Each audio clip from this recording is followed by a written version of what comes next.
Hey, what's up, guys? So, in today's video, we are going to check how to share our and find our Discord profile link. Now, the guys at Discord have made this incredibly unnecessarily complicated. But, anyways, here's where we are going. So, first stop, we want to go to the gear icon next to your profile. And in here, we are going to scroll down to app settings and advanced. And then you want to toggle on developer mode. It's the only way to do this.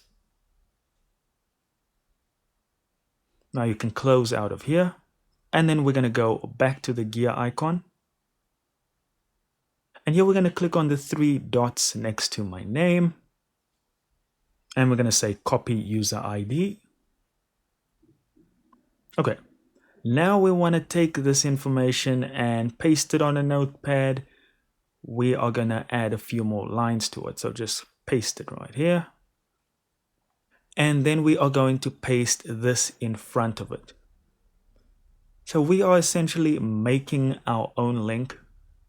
And this is the only known way to send a link of your profile to somebody else. Why Discord has made this so unnecessarily complicated, nobody knows. But thank you so much for watching. Do consider subscribing, and I'll see you in the next video.